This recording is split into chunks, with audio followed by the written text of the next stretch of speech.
بسم اللہ الرحمن الرحیم۔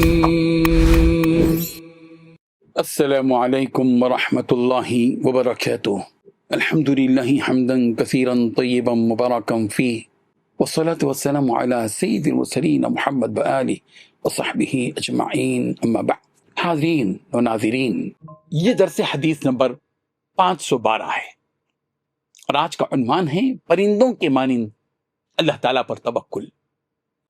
عن ابی تمیم الجیشانی رضی اللہ عنہ قال سمعت عمر يقول سمعت رسول الله صلى الله عليه وسلم يقول أن لو أنكم توكلتم على الله حق توكله لرزقكم كما يرزق الطير تغدو خماصا وتروح بطانا، سنن ابن ماجہ۔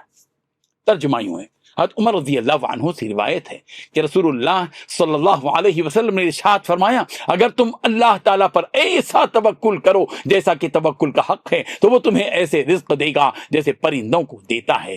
وہ صبح خالی پیٹ نکلتے ہیں اور شام کو پیٹ بھر کر لوٹتے ہیں۔ حاضرین و ناظرین، اس حدیث میں رسول رحمت صلی اللہ علیہ وسلم نے توکل علی اللہ کی حقیقت کو نہایت واضح اور دل نشین مثال کے ذریعے بیان فرمایا ہے۔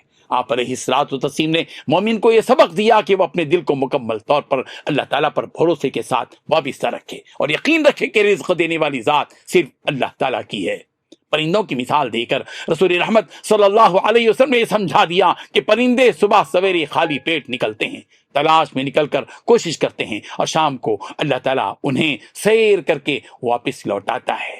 اس سے معلوم ہوتا ہے کہ توکل کا مطلب یہ نہیں کہ انسان کوشش چھوڑ دے، بلکہ اسباب اختیار کرتے ہوئے دل کا اعتماد صرف اللہ تعالیٰ پر رکھے۔ یہ حدیث اس بات کی طرف رہنمائی کرتی ہے کہ مومن کو رزق کے معاملے میں بے چینی اور حرص سے بچنا چاہیے۔ جب انسان اللہ تبارک و تعالیٰ پر سچا بھروسہ کر لیتا ہے تو اس کے دل کو سکون ملتا ہے اور وہ حلال طریقوں کے ساتھ مطمئن زندگی گزارتا ہے۔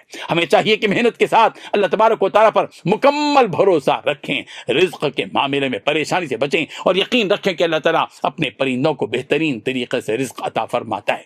اللہ تعالیٰ ہمیں توکل کرنے والا بنا دے، اپنے فضل و کرم سے پروردگار ہمیں پاکیزہ رزق عطا فرمائے، آمین۔ وآخر دعوانا ان الحمد للہ رب العالمین۔